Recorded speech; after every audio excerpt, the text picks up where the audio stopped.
stage, he plays different the things that you say.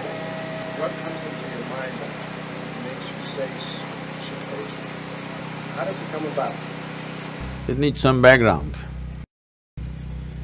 It is a fact that we have the most evolved neurological system compared to a worm, insect, bird, animal, anybody.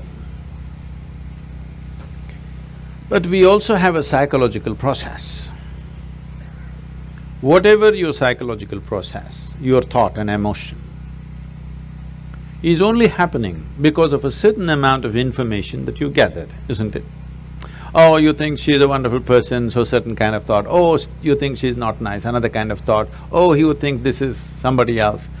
With all this information, whatever you have gathered, whether it's right or wrong, it doesn't matter. The type of information you gathered determines the type of thought and type of emotion that you have, isn't it? This is one thing. If you teach human beings to understand your psychological process is entirely your drama. It's got nothing to do with reality, is it so? Your psychological drama has nothing to do with the reality here. 100 people can be sitting here and everybody in their own psychological space, and they're in 100 different worlds, they're not in this world. So, I have an empty head, nothing. So I'm in this world. So because I'm only in this world, I'm paying attention to everything. I have nothing going in my head. If I sit in one place, once in a way, when I take a break, 4 or 5 days, if I close myself up, I don't have a single thought in my mind.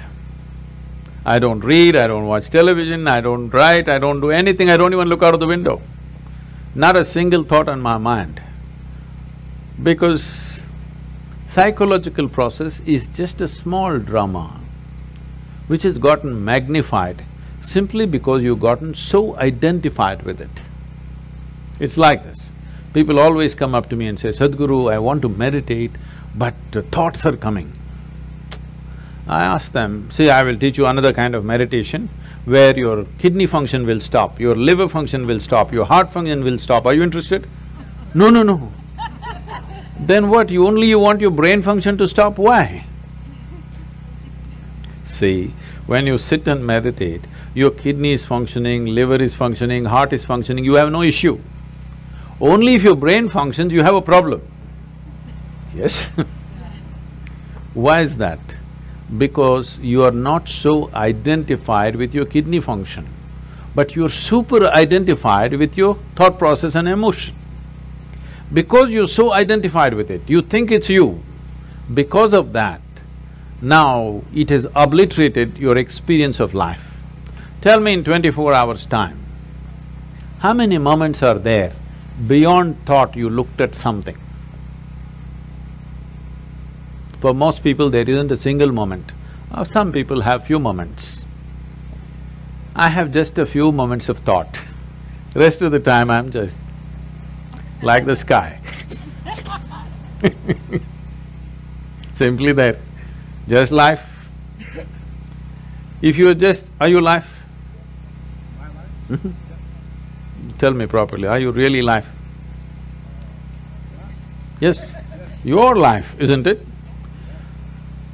Because I'm life, I have a body, I have a thought, I have an emotion, I have a home, I have this and so many things. All accessories. But you're experiencing the accessories. But is there experience of life on a daily basis? You're misunderstanding your psychological drama as life, isn't it? Your psychological drama is your drama, maybe badly directed, but see, when it's badly directed, people suffer it. When it's well directed, they enjoy it, isn't it? Hello? Yes. So your psychological drama is yours, you can play it, nothing wrong with it. It's like we start playing a game, we are on a tennis court. But somewhere, you hit the ball, you enjoy it, you hit the ball, you enjoy it. After some time, you keep the racket down and go, isn't it? Right now with this game, you're not able to stop. Just imagine, suppose you started playing tennis and you can't stop 24 hours. How you would suffer tennis? That's all that's happening right now. Your psychological process has become unstoppable. It's simply on and on and on. So the simplest solution for this is, don't try to stop it because you're not trying to stop kidneys and livers and heart and whatever else that's happening, you're all fine with that. Only with brain function you have a problem because of the identification you have. You have misunderstood your thought to be you, isn't it? Whatever your thought is, you think it's you. But your thought is coming from a certain information that you gathered from outside, isn't it? If I wipe out all the memory in you, will you have a thought? No. It is only coming from the type of information you gathered. What type of information you gather is not all by choice. If you walk in the street, everything that you see, hear, smell, taste and touch gets recorded in your mind, you can't help it. What goes into you as information is not all in your hands, isn't it so? 90% is not in your hands. Simply it's happening all the time because everything that you sense through five sense organs is just getting into you and recorded. There is no good, bad, ugly in this, it's just information. Now by your recognition, you say, oh, this is nice and it becomes good. You say this is nasty and it becomes bad. You say this is horrible and then it becomes ugly. This is your doing, but information is simply pouring in and recorded. What you gather, whatever you gather, it can be yours, it cannot be you, isn't it? Hello? Yeah. I can say, this is my chair, but if I say this is me, you will think I've gone crazy, isn't it? Right now that's all that's happened. What you gather, you start thinking it is you. Let me go a little more basic. The body, this body, were you born like this? No. You came like this and now you became this much. How did this happen? Just the food that you've eaten, isn't it? Or it's just the earth that we're walking upon which became food and now it's like this. Countless number of people like you and me have walked on this planet. They were also smart people. Where are they now? They're all topsoil. So will this become? Yes or no? Unless your friends bury you real deep, fearing that you may rise from the dead. Otherwise, this will also become topsoil. Well, we don't want to go today, but inevitably we go, isn't it? So this is just the soil which turned into food, we consumed this food and made it into this body. Or is it true that this body is an accumulation over a period of time? Hello? Yeah. It is. What you accumulate can be yours. Can it ever be you? No. Whatever you accumulate, at the most you can claim it is mine. I will not dispute that right now, a day will come. But you cannot say it's me, isn't it? Whatever you accumulate can never ever be you. If this becomes a living experience for you, that what you have accumulated in the form of food and in the form of information, you clearly know this is not me, then you will become like me. Simply looking at life as it is, without being influenced by anything, without being identified with anything. Simply life. Is that true? Fundamentally you're just a life. Then you gathered a certain body, so we called you a man. Then you gathered some kind of stuff in you, so we called you this, that and everything. But essentially, are you just life? And is that the most important thing right now, that you're alive right now is the most important thing in your life, is that so? Yes. Hello? Yes. But unfortunately, that's not in focus. Today, what I'm thinking has become more important than me being alive, isn't it? Hello? Yes. My little emotion has become more important than that I'm alive right now. See, today morning sun came up on time. Hello? Yes? Now, you're thinking it's some… okay, what about it? You know, some time ago, we were flying a helicopter in Tennessee. It was a nice warm day. So we pulled off the doors and we were flying a open helicopter because weather's good. We went up there and suddenly hit a cold front. All that happened is sun got really blocked out by cloud, so it became extremely cold. So cold we had no control, our hands are not steady on the control, so we decided to come down. As we coming down, we just debating, suppose sun doesn't come up tomorrow, what will happen? Maybe in 3 months this will happen, 6 months that will happen, we just guessing. Then I just came and did a little bit of research. If sun does not come up tomorrow, in 18 hours, everything that you know as life on this planet will be gone.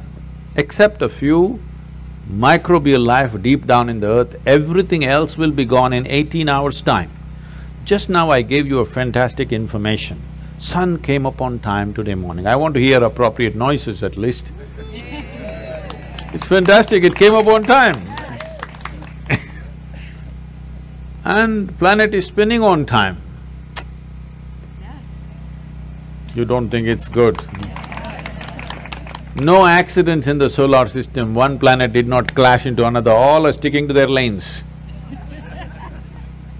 In the entire universe, not a single accident, everything is going fantastic in the universe and in the larger cosmos. But one nasty little thought is crawling in your head and it's a bad day. Everything in the cosmos is going great. One nasty little thought, it's a bad day, isn't it? The problem is we have lost perspective as to who we are. In this cosmos, this solar system is a speck. Yes or no? Yeah. It's like a speck. Tomorrow morning if the entire solar system evaporates, nobody will notice it. In that speck, planet Earth is a micro speck. In that micro speck, Los Angeles is a super micro speck. In that, you are a big man. That's a serious problem. This is your psychological drama. Exaggerating things to a point where you think if you have one bad thought, the whole world is ruined. Because we've gotten identified with the thoughts that we generate, with the emotions that we create, not understanding it's our prerogative to create the kind of thought we want, the kind of emotion we want. If you created the kind of thought you want and the kind of emotion you want, would you not do the best sort of thoughts and the best kind of emotion that a human being is capable of? Yes or no? Yes. Then you would function at the peak of humanity. Right now, our own intelligence has turned against us. We don't need any external help. We're just doing fine by ourselves. Yes or no? Yes. Simply sitting, standing, rich, poor, every kind is suffering. You ask them, childhood, big problem, diaper problem. Toddler, big problem, lot of mischief. Adolescence, oh my God, too many problems. Middle age, crisis. Old age, terrible. Tell me which time of your life is fantastic. The problem is not anywhere else. The problem is just that we have lost control over our psychological drama. Because the existential drama of life is not in our experience. Our psychological drama is like a cloud blocking up the sun. We don't experience life, we only experience thoughts, emotions, ideas, prejudices and all the rubbish that we can generate. Instead of living in the Creator's creation, we are living in our own petty creation, that's the big thing. I didn't create anything, so I am here in this world.